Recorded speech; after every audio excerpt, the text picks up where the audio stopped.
বিগত আন্দোলন হয়েছে কেন? ফ্যাসিবাদ দূর করতে হবে, জালেমকে সরাতে হবে, এই জগদ্দল পাথর মাথার উপর চেপে আছে, একে বিদায় করতে হবে। কিন্তু লক্ষ্য তো এটা ছিল না। এরপর কি হবে? চলো এরপর এটারে সোনার মদিনা বানায় ফেলবো ইনশাআল্লাহ, এরপর কোরআনি শাসন জারি করে ফেলবো ইনশাআল্লাহ। এমন কোনো চেতনা তো ছিল না।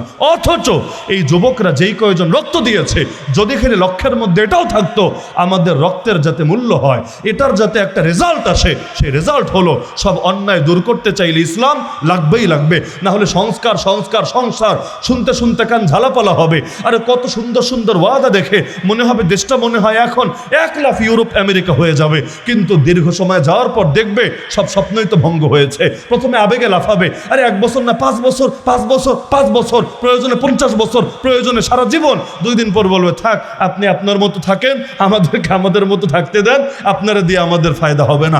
বাস্তবতা এটাই, কোনো ব্যক্তি কিচ্ছু করতে পারবে না। আল্লাহর দিন ছাড়া এই জাতির মুক্তি কখনোই আসবে না। তাহলে দিনের জন্য একটা বিপ্লব দরকার নাকি দরকার না? চূড়ান্ত একটা বিপ্লব, যে বিপ্লবের পর আর কোনো জুলুম থাকবে না, আর কোনো রক্তারক্তি থাকবে না। এই যে বাংলাদেশে রক্তারক্তি আগের চাইতে কমেছে না বেড়েছে? কমে নাই। ছিনতাই কমে নাই, ডাকাতি কমে নাই, চুরি কমে নাই, হয়রানি কমে নাই। কি কমেছে? হ্যাঁ, চিত্র পরিবর্তন হয়েছে, জালেম পরিবর্তন হয়েছে, ব্যক্তি পরিবর্তন হয়েছে, ওয়ালপেপার চেঞ্জ হয়েছে, থিম কিন্তু আগেরটাই রয়ে গেছে। ওয়ালপেপার পরিবর্তন হলে কি হবে? থিম যদি একই থাকে। এমনকি কারে দিয়ে আশা করবেন? কাকে দিয়ে? আইনের লোক আইনের পোশাক পরেও বেআইনি কাজ করবে যদি দিলে আল্লাহর ভয় না থাকে। আমরাই তো আমাদের দুশ্মন রে ভাই, আমরাই আমাদের দুশ্মন। আমাদেরকে দমাতে তো আর মোদি লাগবে না, অমিত শাহ লাগবে না, ওরা শুধু একটু উস্কানি দিবে, আমরাই যথেষ্ট আমাদেরকে দমায় দেওয়ার জন্যে। অথচ কোরআন সবার না, কোরআন সবার না, নবী সবার না, কাবা সবার না, আল্লাহ সবার না। তাহলে আমরা কেন সবার হতে পারি না? কুনতুম খায়রা উম্মাতিন উখরিজাত লিন্নাস, তোমরা শ্রেষ্ঠ জাতি। কেন?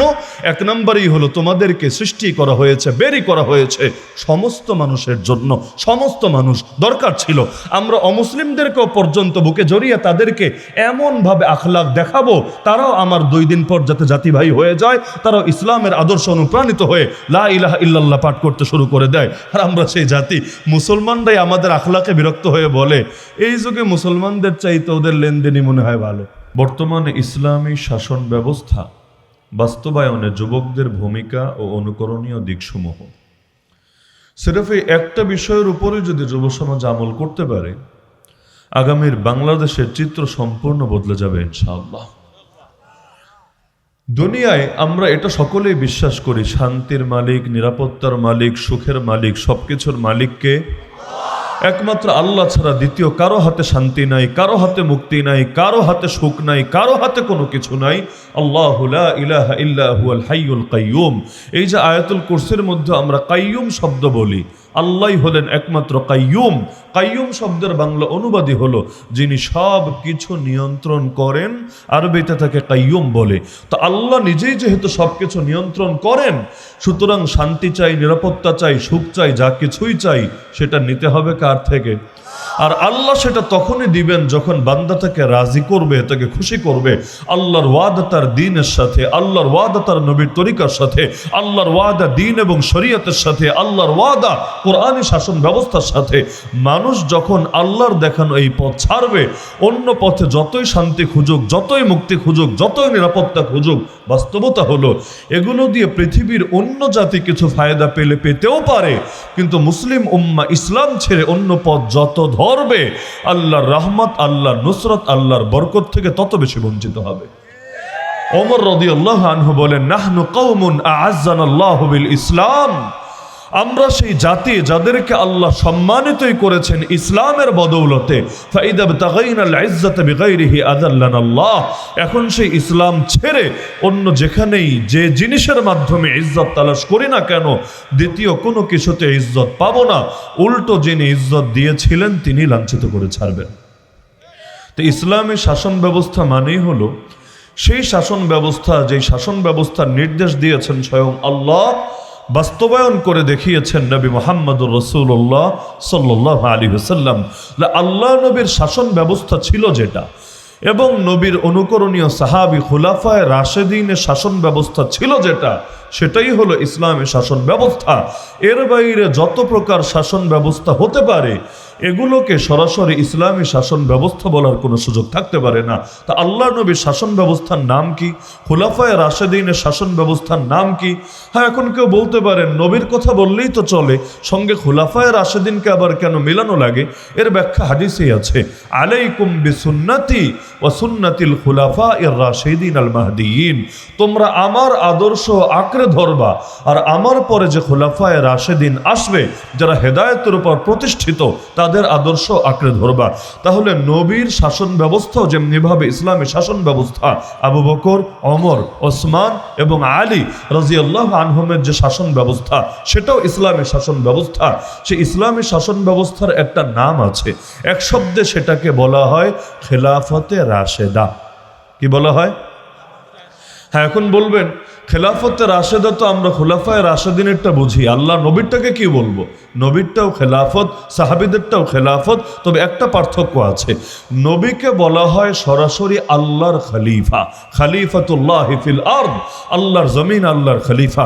এজন্য আল্লাহ তাআলা আমাদের প্রথম সকলের পিতা আব্বা আদম আলা নবীনা আলাইহিস সালামকে দুনিয়াতে পাঠানোর আগেই এই শব্দ ব্যবহার করেছেন, যেমনটা সূরা বাকারায় আছে, ইন্নী জাইলুম ফিল আরদি খলিফা, নিশ্চয়ই আমি পৃথিবীতে বানাতে যাচ্ছি খলিফা। মানুষ বলেন নাই, ইনসান বলেন নাই, শব্দ বলেছেন খলিফা। তাহলে আদমকে আল্লাহ খলিফা হিসাবে উল্লেখ করলেন, তাহলে আদম নবী কার খলিফা? একইভাবে কোরআনে আছে, ইয়া দাউদ ইন্না জাআলনাকা খলিফাতান ফিল আরদ, হে দাউদ নিশ্চয়ই আমি তোমাকে বানিয়েছি পৃথিবীতে খলিফা। খলিফা অর্থ হলো প্রতিনিধি। নবীরা পৃথিবীতে কার প্রতিনিধি? সরাসরি আল্লাহর প্রতিনিধি। আর নবীর পরে যত শাসক আসে, যেমন আবু বকর বলেন, ওমর বলেন, ওসমান বলেন, আলী বলেন, তাদেরকে সরাসরি আল্লাহর খলিফা বলা হয় না।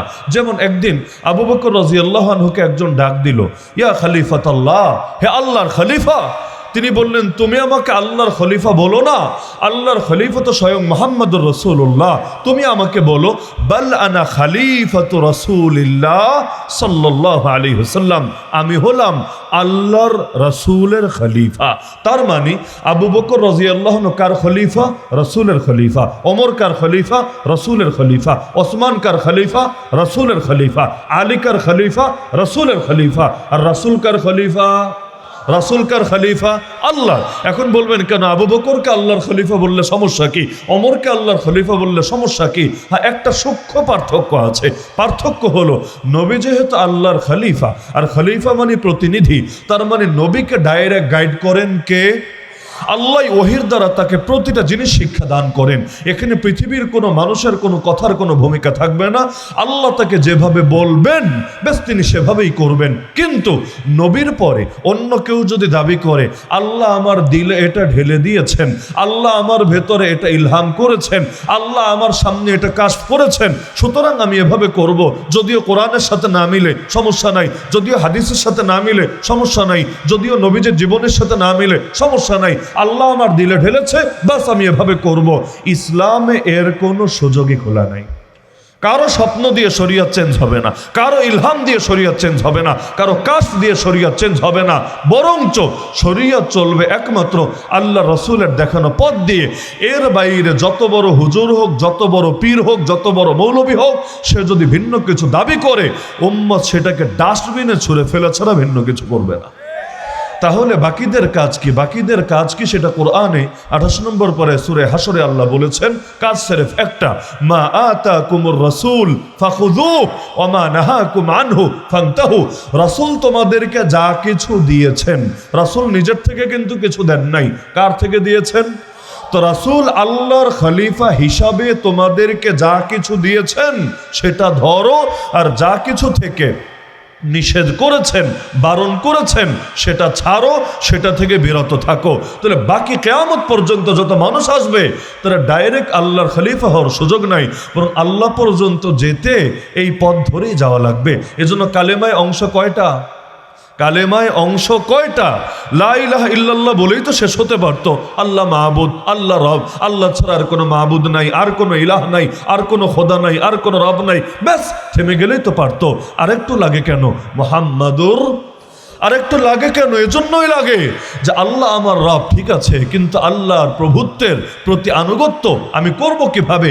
একটা পথ ধরেই আমাকে সেই আল্লাহ পর্যন্ত পৌঁছতে হবে, যেই পথের নাম মুহাম্মদুর রাসূলুল্লাহ সাল্লাল্লাহু আলাইহি ওয়াসাল্লাম। এই পথকে বাদ দিয়ে আমি যতই চেয়ে আল্লাহ পর্যন্ত পৌঁছতে কোশ্চিনকালেও সম্ভব না। কেউ যদি ঈদের দিন রোজা রাখে, সওয়াব হবে না গুনাহ হবে? কেন? রোজা কি পাপ না ভালো জিনিস? রোজা তো ভালো জিনিস, তাহলে গুনাহ কেন হবে? সির্ফ এ কারণে হবে কারণ এটা নবীর তরিকার সঙ্গে সাংঘর্ষিক বটে। কেউ যদি নিষিদ্ধ টাইমে নামাজ পড়ে, যখন সূর্য ওঠে, যখন ডোবে, যখন ঠিক মাথার উপরে থাকে, দিনে এই 3টা টাইমে নামাজ পড়া নিষেধ। কেউ যদি 3 টাইমে নামাজ পড়ে, সওয়াব হবে না গুনাহ হবে? কেন গুনাহ হবে? কারণ এটা আমার নবীর আদর্শের সঙ্গে সাংঘর্ষিক বটে।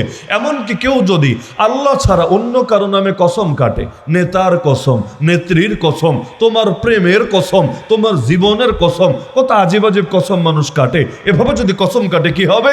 আমার নবী বলেন, যে ব্যক্তি আল্লাহ ছাড়া অন্য কিছুর নামে কসম করলো সে শিরিক করলো। মান হালাফা বিগাইরিল্লাহি ফাকাদ আশরাকা। তাহলে কসম করেও শিরিক কেন হবে? কারণ এটা আমার নবীর তরিকার সঙ্গে সাংঘর্ষিক হয়েছে। একইভাবে মানত করতে হয় একমাত্র কার জন্যে? কেউ যদি পীরের নামে মানত করে, কেউ যদি অন্য কারো নামে মানত করে, নবী বলেন যে ব্যক্তি আল্লাহ ছাড়া অন্য কারোর জন্য মানত করলো সে শিরিক করলো। পশু জবাই করতে হয় কার নামে?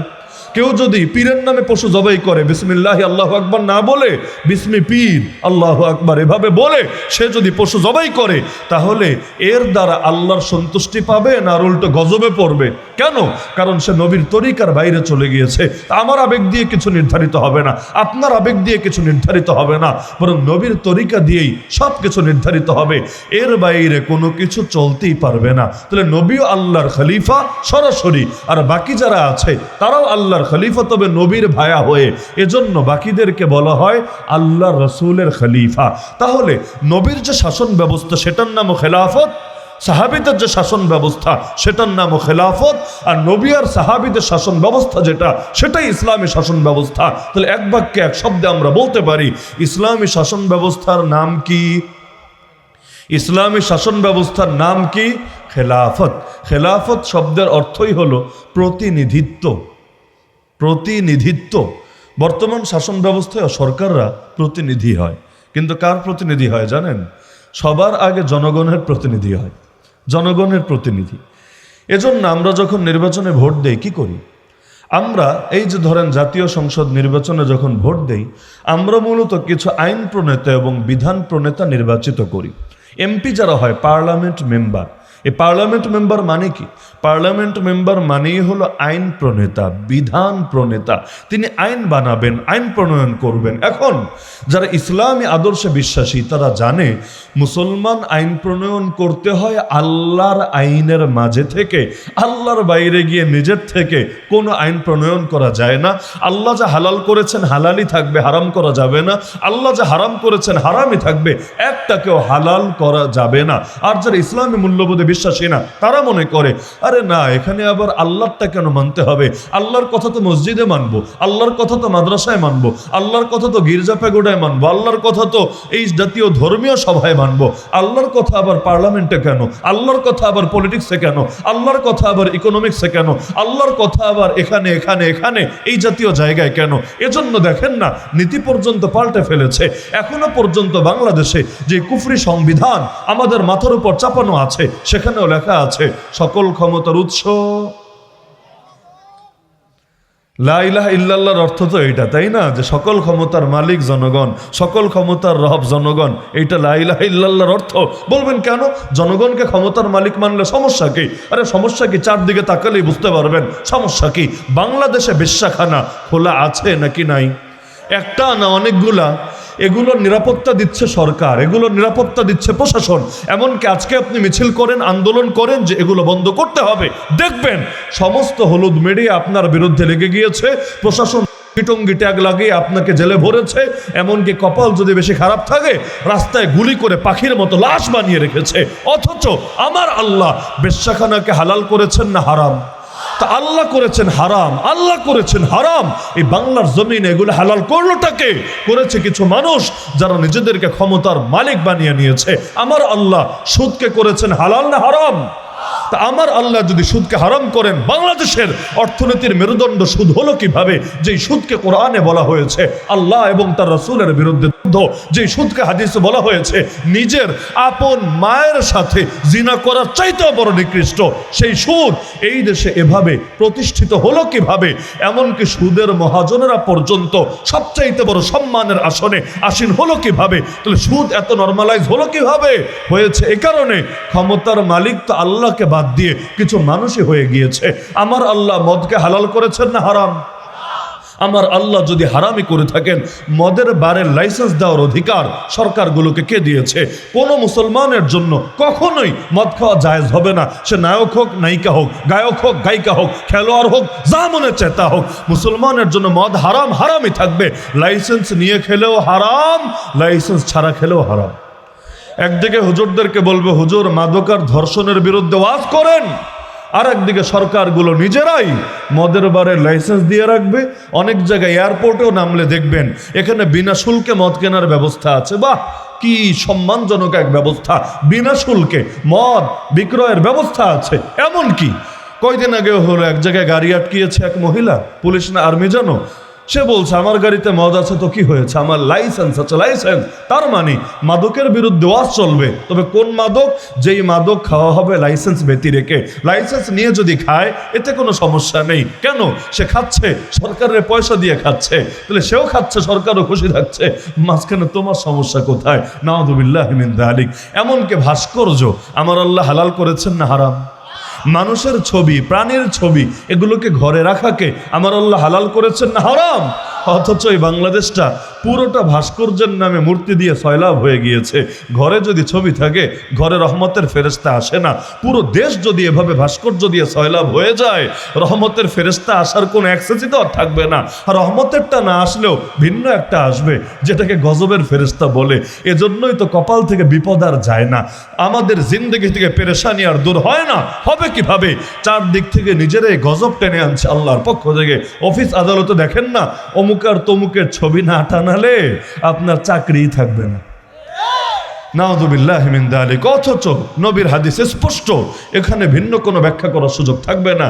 এমনকি মজার বিষয়, বাংলাদেশে সংসদ অধিবেশনও কিন্তু শুরু হয় কোরআন তেলাওয়াত দিয়ে, তাই না? কোরআন তেলাওয়াত দিয়ে শুরু হয় না? দেখলে মনে হবে মাশাআল্লাহ, কোরআনের প্রতি কত মহাব্বত, কত ভালোবাসা, কত আনুগত্য।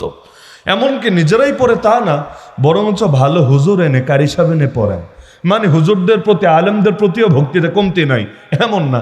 মাঝে মাঝে তো অনেকের চুলকানি বেশি বেড়ে গেলে তখন আর হুজুরদেরও ডাকতে মনে চায় না। ওই পদ্মা সেতু উদ্বোধন হওয়ার আগেও একটা কোরআন শরীফ তেলাওয়াত হয়েছিল, আমি এটা কেন যেন ভুলতে পারি না। গুগলে একটা সার্চ করলেও দেখবেন সুবহানাল্লাহ, তেলাওয়াত কারে বলে। তেলাওয়াতে 14 গোষ্ঠী উদ্ধার করে ছেড়েছে, অথচ আশপাশের মসজিদ থেকে ইমাম লাগবে না, একজন মুয়াজ্জিন সাহেবকে নিয়ে আসলে অন্তত কোরআনের মর্যাদাটা রাখতো। তাহলে দেশের জন্য এত বড় গর্বের একটা বিষয়, আর অবশ্যই স্বাভাবিক এটা সারা দুনিয়ায় হাইলাইট হবে, সব মানুষ দেখবে।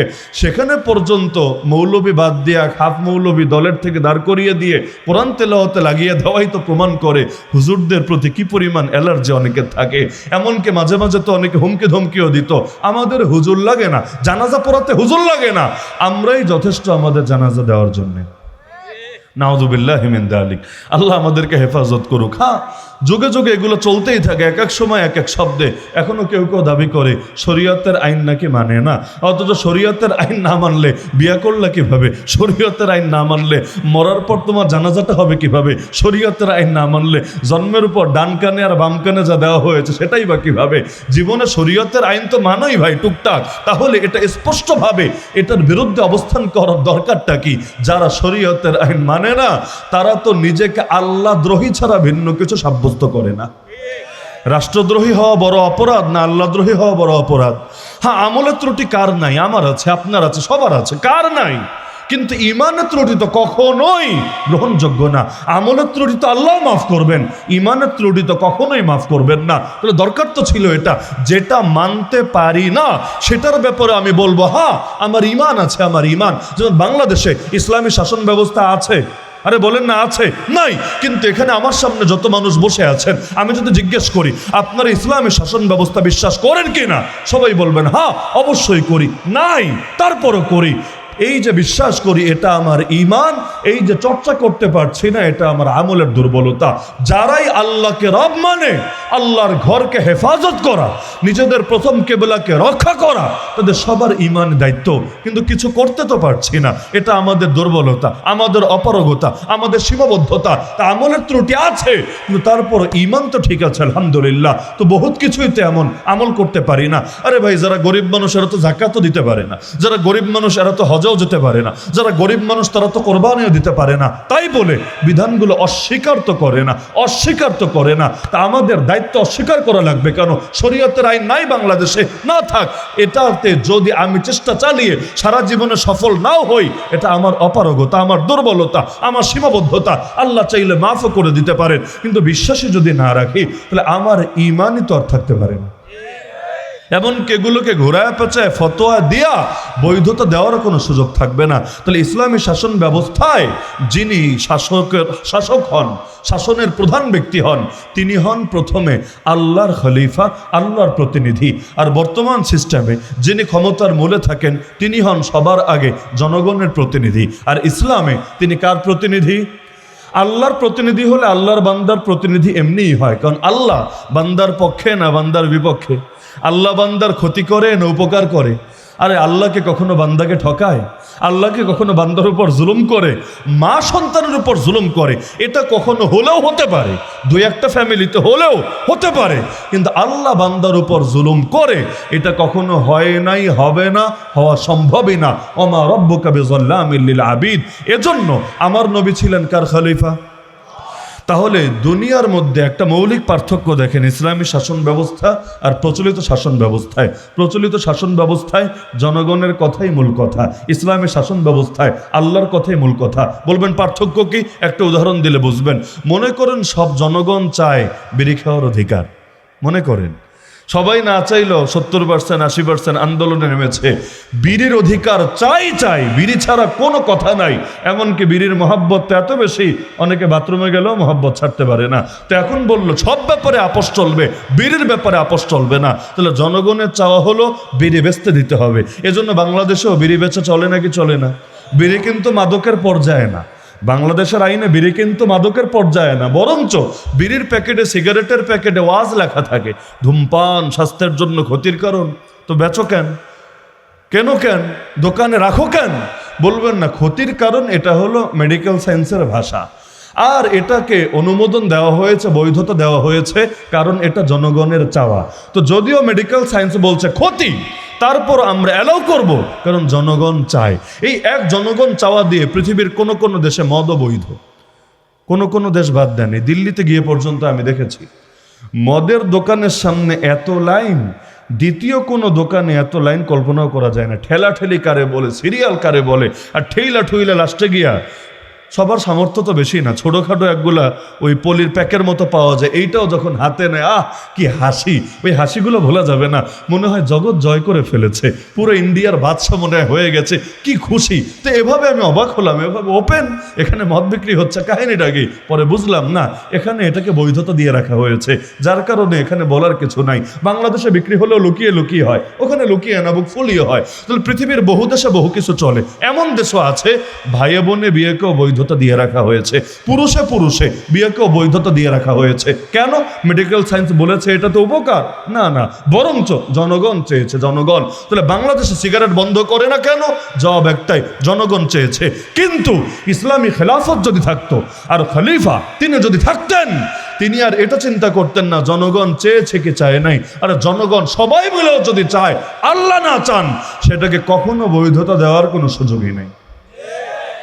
আপনার বাচ্চাও তো ভাই কত কিছু চায় না? এমন ক্ষতিকর জিনিসও চায় যেটা আপনি অ্যালাউ করলে ওর ভবিষ্যৎ ধ্বংস হওয়া ছাড়া কিছুই হবে না। আপনারা চাইলেই দেন, বাচ্চা যা চায় সব দেন। কেন? বাচ্চা অবুঝ, আপনি তো অবুঝ না। বাচ্চা অবুঝ, আপনি তো অবুঝ না।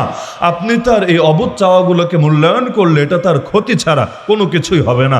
বরঞ্চ তাকে বুঝায়া হোক, মাইরা হোক, যেভাবে হোক, আপনি তাকে একটা সিস্টেমের ভেতর রাখার চেষ্টা করেন। ব্যাস, ইসলামে খলিফা যিনি হন তিনিও মূলত সকলের অভিভাবকের ভূমিকা পালন করেন, সকলের অভিভাবক। এখন তার অধীনস্থ যারা আছে তারা না বুঝে অনেক কিছু চাইতেই পারে, তার দিক থেকে সুযোগ নাই, সে সেটাকে তিনি অ্যালাউ করবেন। তাহলে ইসলামের শাসন ব্যবস্থা সবচাইতে বড় সুবিধা হলো খলিফা যিনি হন তিনি ডাইরেক্ট আল্লাহ এবং তার রাসূলের প্রতিনিধিত্ব করেন, এরপর মানুষের প্রতিনিধিত্ব করেন। আগে আল্লাহ এবং তার রাসূলেরটা ঠিক, এরপর মানুষেরটা। যদি দুইটার সঙ্গে সংঘর্ষ হয় মানুষেরটা বাদ দিবেন, কিন্তু আল্লাহ এবং তার রাসূলেরটা বাদ দেওয়া যাবে না। আর প্রচলিত গণতান্ত্রিক শাসন ব্যবস্থা এখন যেগুলো আছে, যদিও বাংলাদেশে গণতন্ত্রও নাই, বাংলাদেশে গণতন্ত্রের পক্ষে বিপক্ষে আলোচনা করাও বেহুদা, কারণ এইটাও নাই ওইটাও নাই। ওইটা যদি থাকতো, বাস্তবতা এটাই, পৃথিবীতে বহু রকম শাসন ব্যবস্থা তো আছে, রাজতন্ত্র থেকে শুরু করে একনায়কতন্ত্র, স্বৈরতন্ত্র, বহু কিছু তো আছে। তুলনামূলক বিশ্লেষণ করলে অনেক ক্ষেত্রে ওইগুলোর চাইতে গণতন্ত্র ভালোই বটে, কিন্তু ইসলামের সঙ্গে যখন তুলনা করবেন তখন আর এই গণতন্ত্রকে ভালো বলার সুযোগ থাকবে না। কেন? কারণ ইসলামের চাইতে ভালো কিছু হতে পারে এটা যদি কেউ বিশ্বাস করে সে আর ইমানদারি থাকবে না। ইসলামের চাইতে ভালো কিছু হতে পারে, ইসলাম দিয়েছেন কে আর বাকিগুলা বানিয়েছে কে? বান্দা। বান্দার জ্ঞান বেশি না আল্লাহর জ্ঞান বেশি?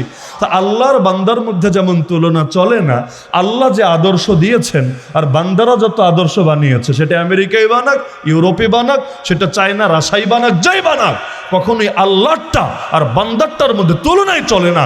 কেউ যদি তুলনা করতেও যায় তার আর ইমানই থাকবে না।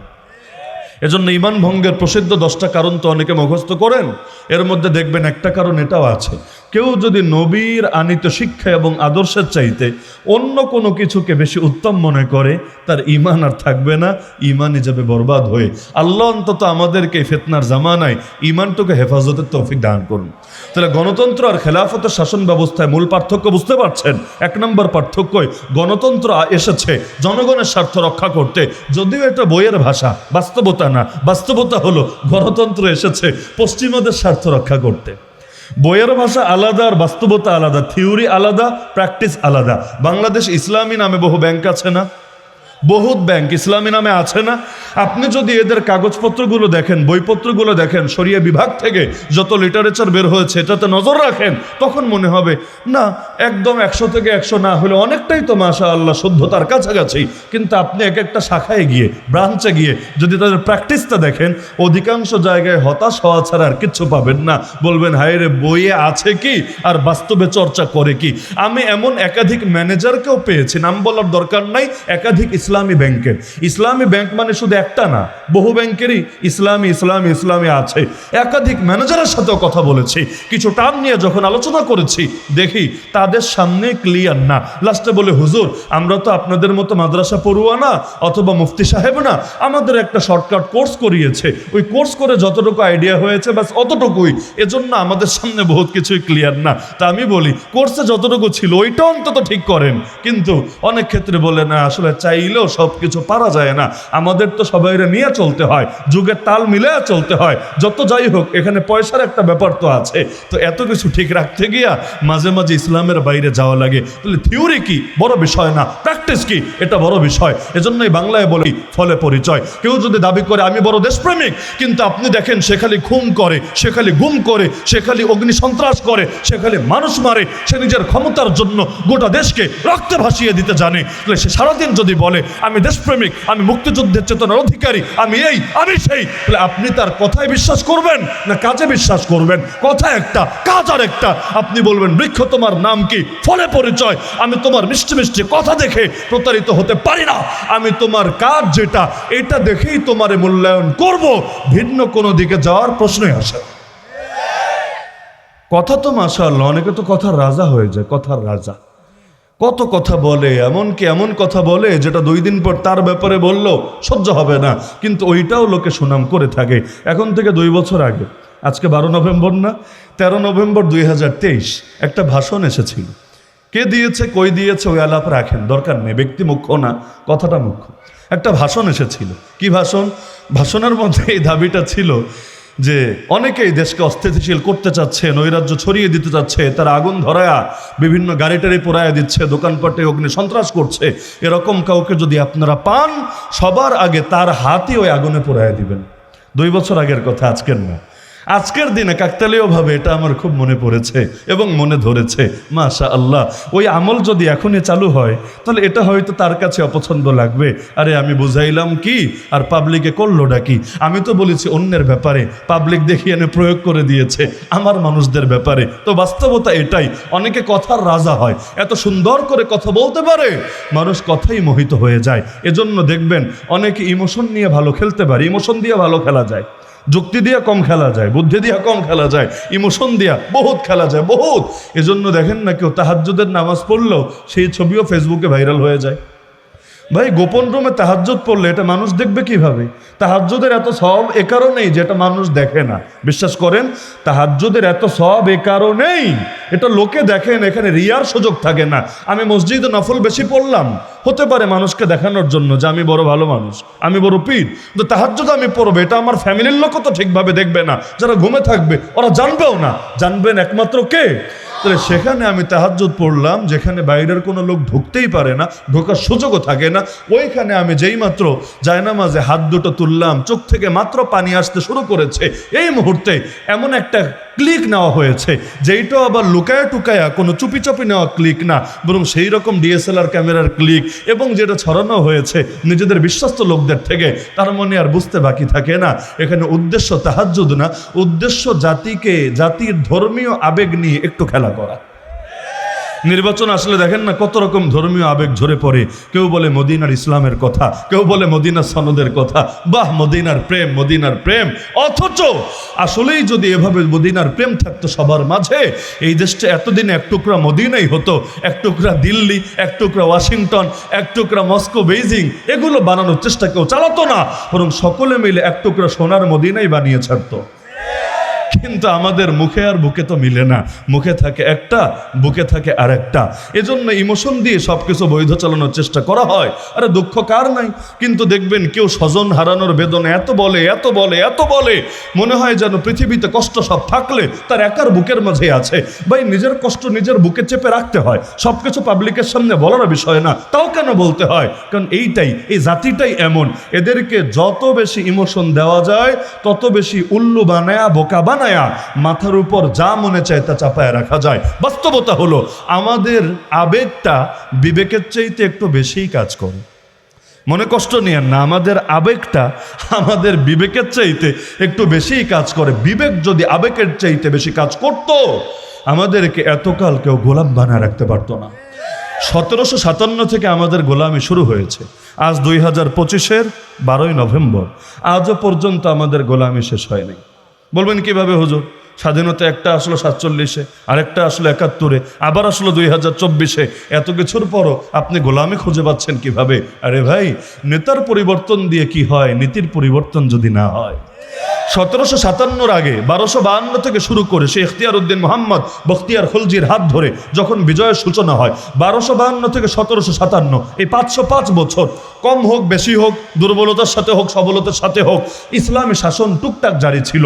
লেকিন 1757 থেকে আজ 2025-এর 12 নভেম্বর ইসলামী শাসন চালু হবে দূরের কথা, এইটার নাম পর্যন্ত মুখে নেওয়া যায় না। মুখে নাম নিলেই বলবে সন্ত্রাসী। যেই কোরআন দিয়ে নামাজ পড়বেন কেউ আপত্তি করবে না, বিচারকের সামনে যদি সেই কোরআন নিয়ে বলেন, হে মহামান্য বিচারক, হাইকোর্টের হোক, সুপ্রিম কোর্টের হোক, জাজ কোর্টের হোক, আমাকে এই কোরআন দিয়ে বিচার করে দেন না, কোরআনের বিচার নিয়ে আমার কোনো আপত্তি নাই, এতে যদি আমার কল্লা দেওয়া লাগে তাও মানি, আর এতে যদি আমার বেকসুর খালাস হয় তাও মানি, কিন্তু আমাকে কোরআন দিয়ে বিচার করে দিতে হবে। কারণ পৃথিবীর সবাই ঠকাতে পারে, আল্লাহ ঠকাবে না। সব আইনে ভুল থাকতে পারে, আল্লাহর আইনে ভুল থাকতে পারে না।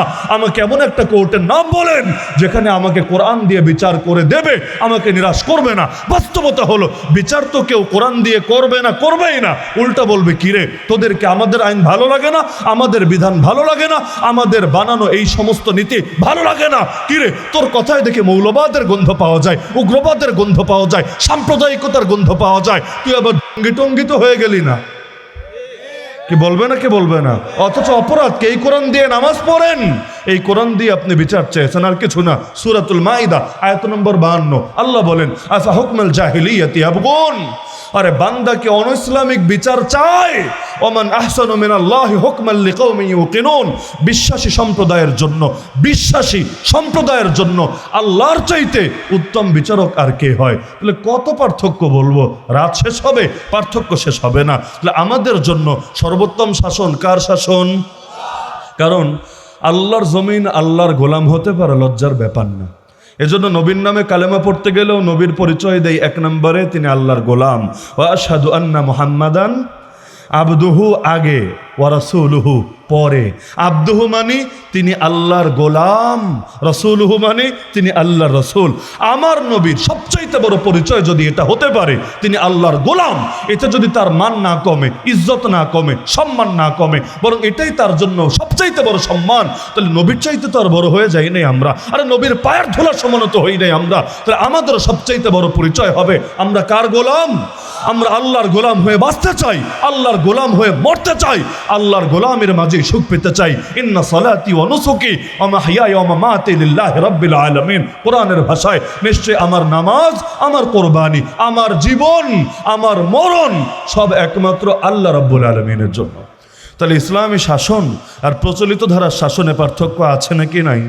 এমনকি আমাদের সংবিধানের যত নীতি আছে, গণতন্ত্র বলেন, সমাজতন্ত্র বলেন, ধর্মনিরপেক্ষতাবাদ বলেন, জাতীয়তাবাদ বলেন, এখনো পর্যন্ত যেগুলো আছে, যদিও মাঝখানে টুকটাক সংশোধনী এসেছিল, এগুলো এখনো এদের পছন্দ হয় নাই আর কি। যেমন প্রেসিডেন্ট জিয়াউর রহমান সাহেব এনেছিলেন না আল্লাহর উপর আস্থা ও বিশ্বাসের কথা। এই জুলাই সনদ যখন প্রণয়ন হয়, জুলাই সনদের নাম তো শোনেন আপনারা, জুলাই সনদ যখন প্রণয়ন হয় আমাদের আলেমরা মাহফিল ফেলে, মাদ্রাসা ফেলে, মসজিদ ফেলে নিয়মিত বৈঠকগুলোতে বড় আশা নিয়ে অংশগ্রহণ করত।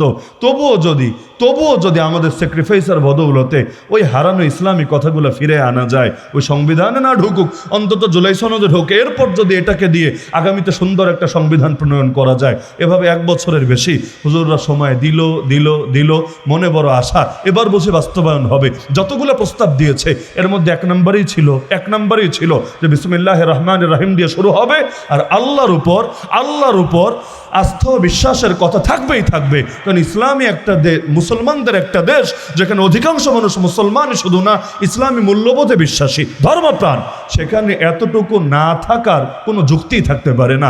আর এতটুকু থাকলে কারো ক্ষতি হবে না, কারণ ইসলাম এবং ইসলামের রব যিনি আল্লাহ, তিনি কাউরে ঠকান না। অমুসলিমদেরকে ঠকিয়েছে ইসলাম, অমুসলিমদের উপর জুলুম করেছে ইসলাম নবীর শহরে ইহুদিরা পর্যন্ত যে অধিকার পেত, অমুসলিমরা পর্যন্ত যে অধিকার পেত, বাস্তবতা আমরা এই আধুনিক রাষ্ট্রগুলোতে সংখ্যাগরিষ্ঠরা পর্যন্ত অনেক ক্ষেত্রে অধিকার পাই না।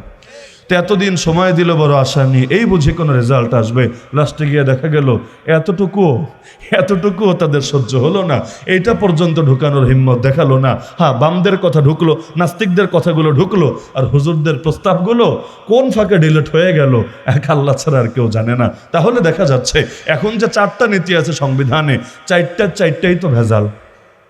গণতন্ত্র আর খেলাফত এক, সমাজতন্ত্র আর খেলাফত এক, ধর্মনিরপেক্ষতাবাদ আর খেলাফত এক, আর জাতীয়তাবাদ আর উম্মাহ কনসেপ্ট এক। হ্যাঁ, ইসলামও এক জাতীয়তার কথা বলে, ইসলামে যে জাতীয়তার কথা বলে সেটা ভৌগোলিক জাতীয়তা না, যে এই দেশে থাকে এক জাতি, যে এই দেশের বাইরে থাকে আর এক জাতি। কাশ্মীরে মুসলমান মাইর খাবে তোমার কি, ওইটা আরেক জাতি। আরাকানে মাইর খাইয়া শেষ হয়ে যাবে তোমার কি, ওইটা আরেক জাতি। এমনকি নবীকে যদি কেউ গালিগালাজ করে অন্য শহরে, তাতেই বা তোমার কি, ওইটা আরেক জাতি। কিন্তু ইসলাম আমাদেরকে এরকম জাতীয়তা শেখায় না।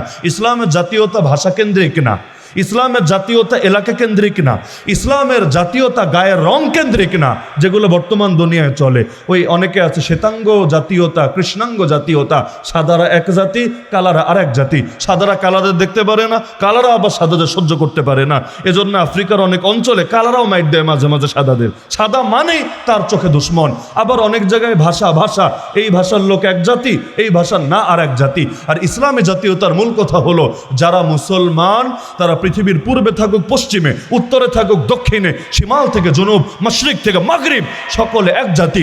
আফিয়া সিদ্দিকার বাড়ি পাকিস্তান হতে পারে, 2 দশকের বেশি সে আমেরিকার কারাগারে পচে গলে মরতে পারে, কিন্তু আফিয়া সিদ্দিকাকে কোনো বাংলাদেশে মুসলমান যদি মনে করে সে আমার বোন না, তাকে রক্ষা করা আমার দায়িত্ব না, তাহলে সে আল্লাহর কাছে এই মুখ নিয়ে হাজির হওয়ার যোগ্যতাই রাখবে না। তাহলে ইসলামী জাতীয়তার মূল কথাই হলো এলাকা বিষয় না, মুখের ভাষা বিষয় না, গায়ের রং বিষয় না, বিষয় হলো আল্লাহরে মানে নাকি মানে না। যারা আল্লাহর পক্ষে সবাই এক জাতি, তাতে কালো বেলালে হাবশি হোক, যার গায়ের রং বড় কালো, তাতে সালমান ফারিসির মতো বুড়া আর এক দেশের লোক হোক, যেই হোক না কেন, মক্কার হোক, মদিনার হোক, শহরের হোক, ধনীর হোক, গরিব হোক, যেমন হোক, সকলে মিলে এক জাতি। তাহলে এই জাতীয়তা আর আমাদের সংবিধানে আছে যে জাতীয়তা, দুই জাতীয়তা এক না আলাদা? আরে এক না আলাদা? আমাদের তো কত রকম জাতীয়তা চলে। এক তো আছে দেশীয় জাতীয়তাবাদ, আর আরেকটা আছে আবার ভাষাগত জাতীয়তাবাদ। এজন্য ইখতিলাফ চলে, বাঙালি না বাংলাদেশি, তাই না? জয় বাংলা আর বাংলাদেশ জিন্দাবাদ স্লোগানও পার্থক্য থাকে না কেন? কারণ একদল ভাষাকে হাইলাইট করে, ভাষা। এমনকি বাঙালি জাতির পিতা, একজনকে বলা হলো বাঙালি জাতির পিতা। আপনি কলকাতায় গিয়ে জিজ্ঞেস করেন তো, ও কলকাতার বাঙালিরা তোমরাও তার আব্বা মানো কিনা? ও আসামের বাঙালিরা তোমরাও আব্বা মানো কিনা? হে ত্রিপুরার বাঙালিরা তোমরাও আব্বা মানো কিনা? এই ঝামেলা আছে নাকি নাই? আবার বাংলাদেশে যারা থাকে সবাই তো বাঙালি না, পাহাড়ে যারা থাকে ওরা বাংলা পারে? পাহাড় বুঝেন? ওই যে হিলটেক্স চট্টগ্রামের পার্বত্য এলাকায় যান, নয়তো বাংলা অনেকে বোঝেও না, বলতেও পারে না, ও তো বাঙালি না, তবে বাংলাদেশি। তাহলে এই যে বাঙালি বাংলাদেশের মায়ের পেট, অথচ সবগুলোর মূলে ছিল ইসলাম আর মুসলিম। বাংলাদেশে থাইকাও কেউ যদি নাস্তিক হয়, ও আমার জাতি ভাই হতে পারে না। বাংলাদেশে থাইকাও কেউ যদি নবীরে গালি দেয়, ও আমার জাতি ভাই হতে পারে না। বাংলাদেশে থাইকাও কেউ যদি কোরআনকে অপমান করে, ও আমার জাতি ভাই হতে পারে না। আরে আজর ইব্রাহিমের বাপ হতে পারে, কিন্তু তার জাতির সদস্য হতে পারে না। কেনান নূহের পুত্র হতে পারে, কিন্তু তার জাতির সদস্য হতে পারে না। আরে লূত আলাইহিস সালামের স্ত্রী তার বিয়ে করা বউ হতে পারে, কিন্তু তার জাতির সদস্য হতে পারে না।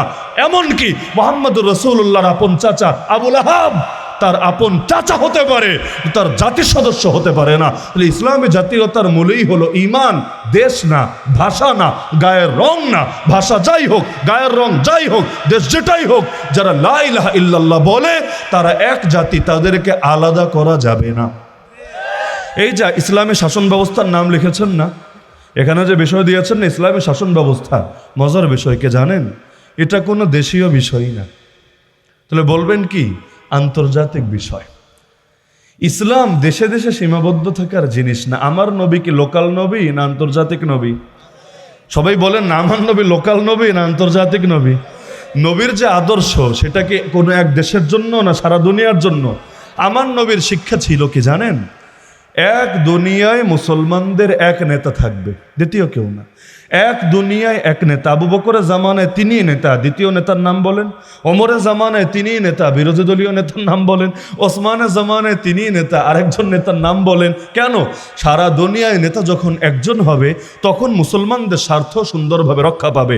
আজকে দুনিয়ায় মুসলমান কত জানেন? 200 কোটির বেশি। তাহলে প্রথম কিবলা আবার দখলে থাকে কিভাবে?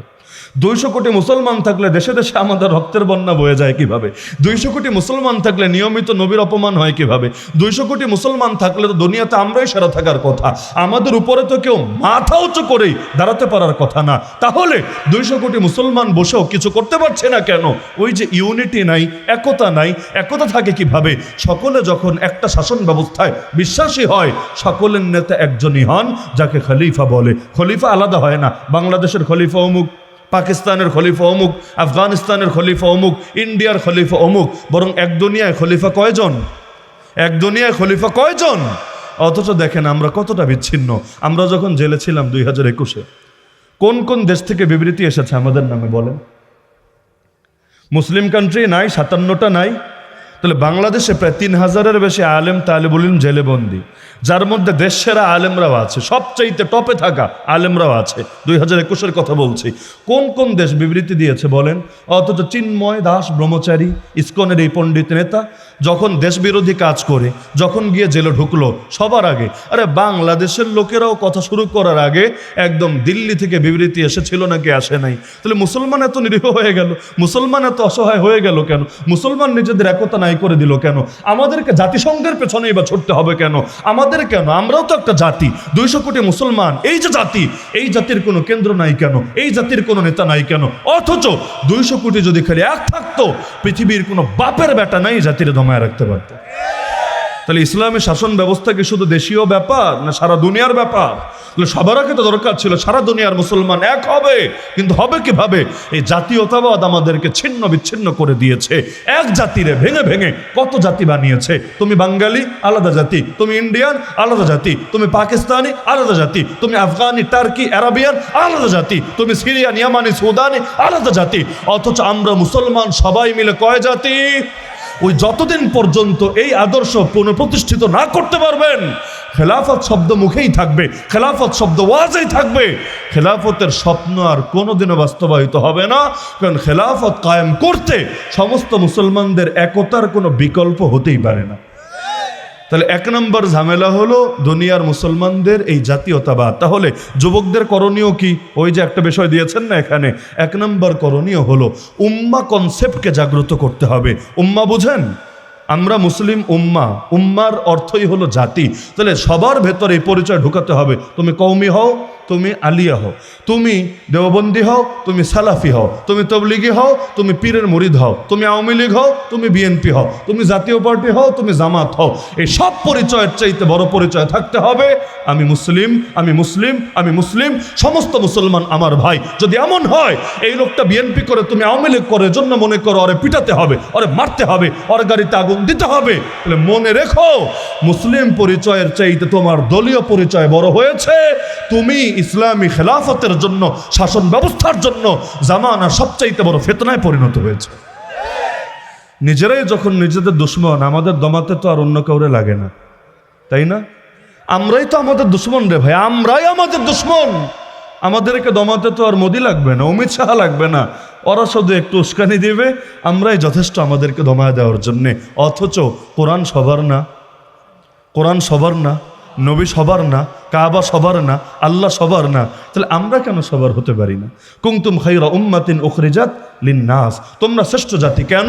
এক নম্বরই হলো তোমাদেরকে সৃষ্টি করা হয়েছে, বেরি করা হয়েছে সমস্ত মানুষের জন্য। সমস্ত মানুষ দরকার ছিল। আমরা অমুসলিমদেরকেও পর্যন্ত বুকে জড়িয়ে তাদেরকে এমনভাবে আখলাক দেখাবো, তারাও আমার 2 দিন পর যাতে জাতি ভাই হয়ে যায়, তারাও ইসলামের আদর্শ অনুপ্রাণিত হয়ে লা ইলাহা ইল্লাল্লাহ পাঠ করতে শুরু করে দেয়। আর আমরা সেই জাতি, মুসলমানরাই আমাদের আখলাকে বিরক্ত হয়ে বলে এই যুগে মুসলমানদের চাইতে ওদের লেনদেনই মনে হয় ভালো। আমাদের লোকরাই সরে যায় আমাদেরকে দেখে, অথচ দরকার ছিল অন্যরা পর্যন্ত অনুপ্রাণিত হবে আমাদেরকে দেখে। তাহলে এবার করণীয় কি? কয়েকটা পয়েন্ট বলে আলোচনা শেষ করবো ইনশাআল্লাহ। 1 নম্বর পয়েন্ট হলো যুবকরা নিজেদের ঈমান এবং আকীদার ব্যাপারে সচেতন হতে হবে। এই সমস্ত বাদ মতবাদ আর তন্ত্র মন্ত্রকে ধূলিসাৎ করে নিজেরা যে এক জাতি এবং আমাদের মুক্তি যে একমাত্র ইসলামের মাঝে, এই দাওয়াতকে প্রত্যেকের দিলে দিলে বসায়া দিতে হবে। রাজি আছেন ইনশাআল্লাহ? কোন দলের বিজয় দিয়ে ইসলাম কায়েম হবে না, কোন ব্যক্তির বিজয় দিয়ে ইসলাম কায়েম হবে না, বরঞ্চ আল্লাহর কোরআনের শাসন পরিবর্তন না হল, শাসন প্রতিষ্ঠিত না হলে এবং নীতি, এই দেশের নীতি, গোটা দুনিয়ার নীতি পরিবর্তন না হলে খালি নেতার পরিবর্তন দিয়ে কিছুই হবে না। আমাদের সব খবর তো এখন নেতা নিয়ে, নেতা এ ছোট এই নেতার পেছনে, ও ছোট ওই নেতার পেছনে, অথচ নীতি নিয়ে কিন্তু চিন্তা কমই কাজ করে। এই যে বাংলাদেশের সংবিধানটা একটা কুফরি সংবিধান, এটা নিয়ে কয়বার ওয়াজ হয়েছে? এটা নিয়ে কয়জন নিজের জীবনে সচেতনতা এসেছেন বলেন? অথচ কোনো জাতির মাথার উপর সংবিধানে যদি চাপানো থাকে কুফরি, ওই জাতি কালেমা পড়তে পড়তে মুখে ফেনা তুলে ফেললে কি হবে? তার শাসন তো ওইটা দিয়েই হবে, সংবিধান দিয়েই তো শাসন হবে। সংবিধান মানে কি? শাসক আর জনগণের ভেতর লিখিত চুক্তি, এর নামই হলো সংবিধান। তাহলে ওইখানে যদি কুফর থাকে তাহলে হবে কিভাবে? সমাজতন্ত্র কয়জন বোঝে বলেন? আপনারা বেলাবর মানুষ, কয়জন সমাজতন্ত্র বোঝেন? মাধবদের কয়জন সমাজতন্ত্র বোঝে? নরসিংদীর কয়জন সমাজতন্ত্র বোঝে? যেইটা বোঝে না ওইটাও সংবিধানে থাকে। আর সবাই ইসলাম বুঝি, দিন বুঝি, শরীয়ত বুঝি, আল্লাহ বুঝি, রাসূল বুঝি, কোরআন বুঝি, এইটা পর্যন্ত সেখানে থাকে না। এইটা লিখলে সাম্প্রদায়িকতা হয়ে যায়। আর কোন দেশে সমাজতন্ত্র ঢুকায় দিলে, ওই বামরামদের আদর্শ ঢুকায় দিলে ওইটা সাম্প্রদায়িকতা হয় না। সুতরাং আসেন, 1 নম্বর কাজ হলো ঈমান আকীদার চেতনায় উজ্জীবিত হতে হবে। আমরা গোটা দুনিয়ার মুসলিম, এক উম্মাহ, এক জাতি, এই চেতনা সবার মাঝে ছড়ায় দিতে হবে। একদিনে গোটা দুনিয়া পরিবর্তন হবে না, কিন্তু আগে নিজের ঘর থেকে শুরু করতে হবে। রাজি আছেন ইনশাআল্লাহ? 2 নম্বর হলো নিজেদের ভেতরে শাহাদাতের মহব্বত ঢুকাতে হবে। রক্ত দেওয়া ছাড়া পৃথিবীতে কোনো আদর্শ কখনো বিজয়ী হয় না, কখনোই না। যদি রক্ত ছাড়া কখনো কোনো আদর্শ জিন্দা হতো, অন্তত আমার নবীর দামি রক্ত লাগতো না, আমার নবীর রক্তের চাইতে দামি কোনো রক্ত চেনেন আপনারা? ওই নবীর রক্ত ঝরেছে আদর্শ প্রতিষ্ঠার জন্য। তার মানে রক্ত দেওয়া ছাড়া পৃথিবীর বুকে কখনোই কোনো আদর্শ প্রতিষ্ঠিত হবে না। বিপ্লব ছাড়া, পূর্ণাঙ্গ বিপ্লব ছাড়া কখনোই মুক্তি আসবে না। বাংলাদেশেও বহুতবার আন্দোলন হয়, অভ্যুত্থান হয়, বিপ্লব হয়, কিন্তু ইসলাম কেন আসে না জানেন? কারণ এগুলো ওই আদর্শকে সামনে রেখেই তো হয় না। বিগত আন্দোলন হয়েছে কেন? ফ্যাসিবাদ দূর করতে হবে, জালেমকে সরাতে হবে, এই জগদ্দল পাথর মাথার উপর চেপে আছে, একে বিদায় করতে হবে। কিন্তু লক্ষ্য তো এটা ছিল না।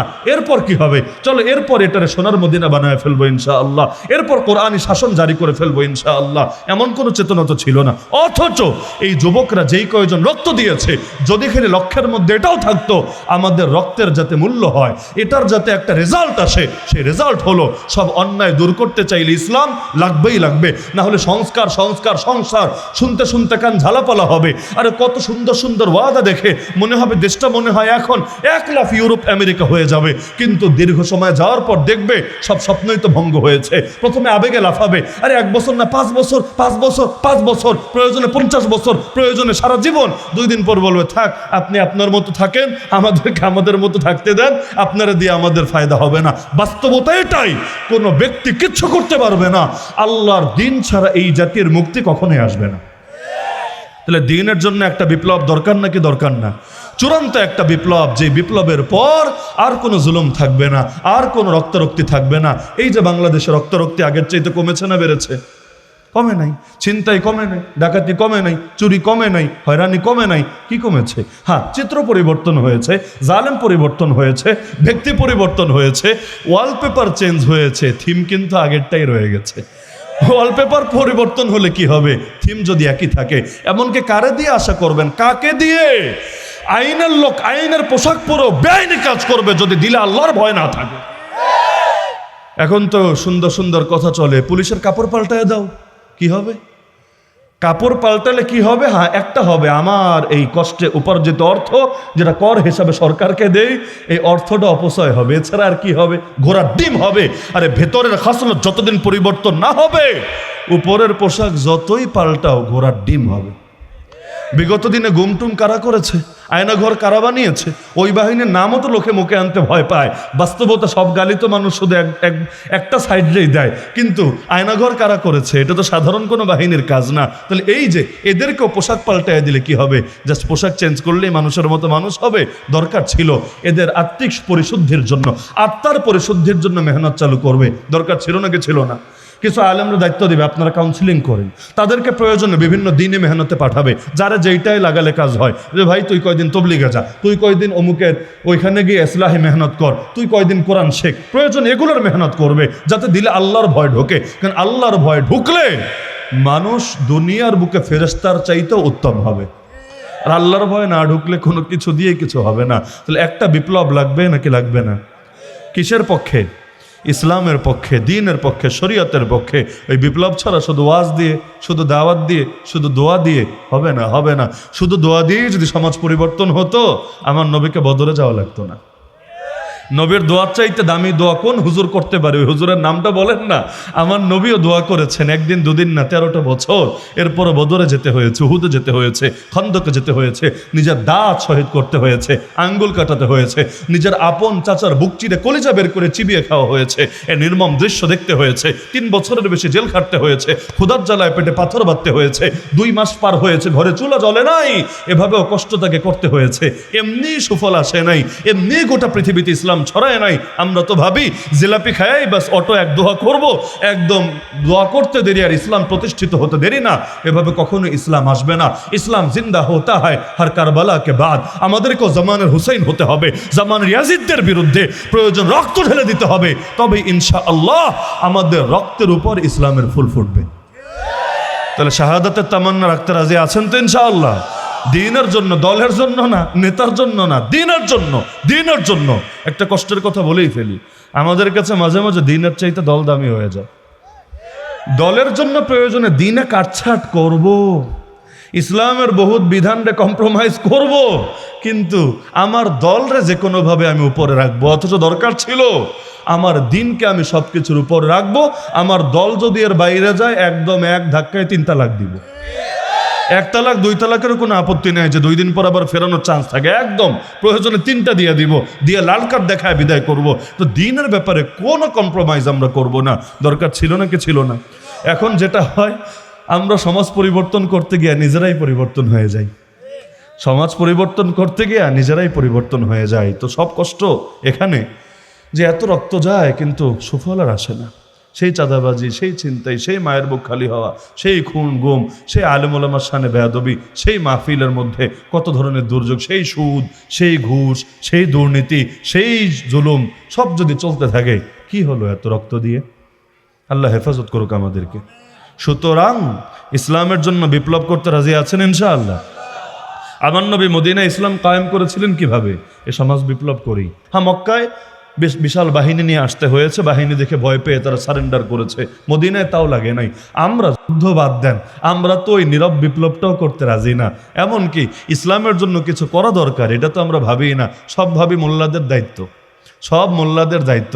আর আমাদের দায়িত্ব কোন হুজুর ঠিক আছে, কোন হুজুর ভেজালে পড়ে গেছে, কোন হুজুরের ভিউ বেশি হচ্ছে, কোন হুজুর আগের চাইতে একটু ভাইরাল কম হয়ে গেছে, এইগুলো নিয়ে ফিকির করা। অথচ দিন হেফাজতের দায়িত্ব খালি হুজুর দেন না, আমাদের প্রত্যেকের।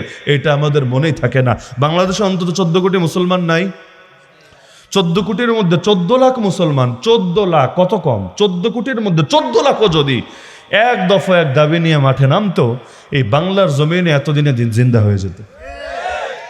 কয়জনরা মারবে, কয়জনের বুক খালি করবে? কিন্তু আমরা চূড়ান্তটা করতে রাজি না। এইটারে আবার খারাপ মনে হয় অনেকের কাছে, অনেকে ভয় পায়। শেষ করি এটা বলে, বাংলাদেশ যদি ইসলাম হয়ে যায়, ইন্ডিয়া যদি রাগ করে, আমেরিকা নামক আব্বু যদি মাইন্ড করে, পরে যদি আবার হামলা টামলা করে, এইরকম ভয়ে অনেকে দেওয়ানা হয়ে থাকে। অথচ ভয় করা দরকার ছিল কাকে? হায়াতের মালিককে, মৌতের মালিককে। এই আমেরিকার হাতেই যদি সব থাকতো, তাহলে আফগানিস্তানও এতদিন আমেরিকা হয়ে যেত। 19টা বছর চেষ্টা করেছে, একদিন দুদিন না, একা না, 50-এর বেশি রাষ্ট্রকে সাথে নিয়েছে। ন্যাটো, জাতিসংঘ, সবাই তারা সঙ্গ দিয়েছে। কোটি কোটি কোটি কোটি, কত কোটি যে খরচ করেছে হিসাব নাই। দিন শেষে রেজাল্ট কি হয়েছে? মান ইজ্জত যা ছিল ওইটাও হারায় চলে এসেছে। মানুষ বুঝে ফেলেছে যে কাঠমোল্লাদের হাতে, সবাই গালি দেয় আর কি, কাঠমোল্লা, কাঠমোল্লাদের হাতে যদি এমন ঠ্যাঙ্গানি খায়, সামনে যদি রড মোল্লা আর স্টিল মোল্লা নামে, তাহলে তো এদের পালানোর জায়গাও থাকবে না। কারণ রড মোল্লা, স্টিং মোল্লা তো আপকামিং সুন। যেমন ইমাম মাহদি আসবেন না ইনশাআল্লাহ, ইমাম মাহদি আসলে তার সামনে তো অস্ত্র ধারণ করা সাহসও থাকবে না, খালি তাকবীর দিবেন আর অস্ত্র ফেলে সবাই পালাবে, গোটা এলাকায় জয়ী হয়ে যাবে। হাদিসের মধ্যে এটা আছে। তাহলে এখনো তো মাহদি আসেই নাই, এখনো তো নবী ঈসা আসেই নাই, এখনো এই সাধারণ মুসলমানদের দেখাই এই অবস্থা। 19 বছর চেষ্টা করে অবস্থা। তার মানে আমেরিকার হাতে কিছু নাই, ইন্ডিয়ার হাতে কিছু নাই। তাহলে ইন্ডিয়া আমেরিকারে ভয় পাওয়া লাভ নাই, ভয় পাওয়া দরকার কারে? ইন্ডিয়ার হাতে এতই যদি ক্ষমতা থাকতো, আজকে আমাদের আপনজনের এত কষ্ট করে আরেক দেশে দিন কাটাতে হতো না। মাঝে মাঝে আমার চিন্তাও হয়, খেয়ে আছে নাকি না খেয়ে আছে, শরীর স্বাস্থ্য আগের মতো আছে না শুকিয়ে গেছে, এমনকি কই যে আছে না আছে, মইরা গেলেও তো ঠিক মতো খবর পাওয়া যাবে না। আসলেও তো টেনশনের বিষয়। তো ঘরের মেয়ে পরের কাছে গিয়ে ভালো থাকবে কিভাবে? তো এই যে এভাবে কষ্ট তাকে পড়তে হয়েছে কেন? রয়ের হাতে যদি ক্ষমতা থাকতো, ইন্ডিয়ার হাতে যদি ক্ষমতা থাকতো, তাহলে তো ওই আবু সাইদ মুগ্ধের পরিণতি সবাইকে বরণ করতে হতো। তাকে তো এভাবে এই শেষ জীবন কষ্টগুলো করা লাগতো না। তাহলে ক্ষমতা ইন্ডিয়ার হাতে না রবের হাতে? তো ক্ষমতা যদি রবের হাতে থাকে, ভয় পেতে হবে কাকে? তাহলে ইসলাম প্রতিষ্ঠিত হলে অমুক হ্যাংকারেঙ্গা তেঙ্কারেঙ্গা, আরে গোটা দুনিয়া চেয়েছে আমার নবীরা মারবে, কি পেরেছে? রোম, পারস্য, মক্কার কুরাইশ, মদিনার ইহুদি সবাই মিলে চেয়েছে আমার নবীকে শেষ করবে। যারাই শেষ করতে এসেছে নিজেরাই শেষ হয়ে গিয়েছে। তাহলে আল্লাহ থাকতে আর কাউরে লাগবে না আমাদেরকে। হাসবুনাল্লাহু। সুতরাং দিলে যদি ঈমান থাকে, আসেন আমরা ইসলামের শাসন ব্যবস্থা প্রতিষ্ঠার জন্য ঐক্যবদ্ধ হয়ে যাই। এবার শেষ করি সব কথার মূল পয়েন্টগুলো আবার ফোকাসে এনে। 1 নম্বর হলো ইসলামী শাসন ব্যবস্থাকে আরবিতে কি বলে? গণতন্ত্র, সেকুলারিজম, খেলাফত। মাথায় রাখবেন, খেলাফত শব্দটা ভয়ের শব্দ না নিরাপত্তার শব্দ? অনেকে খেলাফত শব্দেও ভয় পায় যে খেলাফত নাকি আবার খেলাফত নাকি আবার সন্ত্রাসবাদ। খেলাফত মানে আল্লাহর শেখানো শাসন, নবীর বাস্তবায়ন করা শাসন, খোলাফায়ে রাশিদিনের অ্যাপ্লাই করা শাসন। ব্যাস। তাহলে ইসলামের শাসন ব্যবস্থার নাম কি? খেলাফত। এটা প্রতিষ্ঠা করতে চাইলে কি লাগবে? সবার আগে আমাদেরকে এক উম্মাহ হতে হবে, ইউনিটি লাগবে, একতা লাগবে। একতা যত বাড়বে আমাদের খেলাফত তত সহজ হবে, কারণ এটা বিচ্ছিন্ন কোনো বিষয় না, এটা সকলের সম্মিলিত একটা বিষয়। তাহলে 1 নম্বর দরকার পৃথিবীর সমস্ত মুসলমান ঐক্যবদ্ধ হবে। এর জন্য ভৌগোলিক জাতীয়তাবাদকে 3 তালাক দিতে হবে। জাতীয়তাবাদ দিয়ে হবে না, বরং উম্মা এক জাতি, এই চেতনা কার্যকর করতে হবে। অন্তত সারা দুনিয়া না পারি, নিজের দেশের মধ্যে পরিবর্তন আনতে হবে, সবাইকে উম্মা চেতনায় উজ্জীবিত করতে হবে। আর সর্বশেষ পয়েন্ট, শুধু আরামে আরামে ওয়াজ করে মিলাদ পড়ে দাওয়াত দিয়ে 2 দিন মেহনত করেই অত দিন কায়েম হবে না। পূর্ণাঙ্গ একটা বিপ্লব লাগবেই লাগবে সেই বিপ্লব করতে রেডি আছেন তো ইনশাআল্লাহ? হ্যাঁ, আল্লাহ যখন চান তখনই হবে। আজকে হোক আর আমরা বুড়ো হওয়ার পরে হই, আল্লাহ যখন চান তখনই হবে। কিন্তু দিলের মধ্যে হিম্মত রাখতে হবে।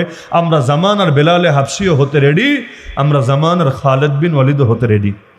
দিনের জন্য রক্ত দেওয়া লাগলে রক্ত দিতেও রেডি, দিনের জন্য যদি রক্ত নেওয়া লাগে খালেদ বিন ওয়ালিদের মতো, আমরা সেইটার জন্য রেডি। ইউকাতিলুনা ফি সাবিলিল্লাহ ফায়াকতুলুনা ওয়া ইউকতালুন। আমাদের ভালোবাসাও হবে কার জন্যে? আমাদের ঘৃণাও হবে কার জন্যে? আমাদের ব্যক্তি স্বার্থে কিছু না, সব আল্লাহর জন্যে। যদি এটা পারি, 2 দিন আগে বা পরে পরিবর্তন আসবেই আসবে ইনশাআল্লাহ।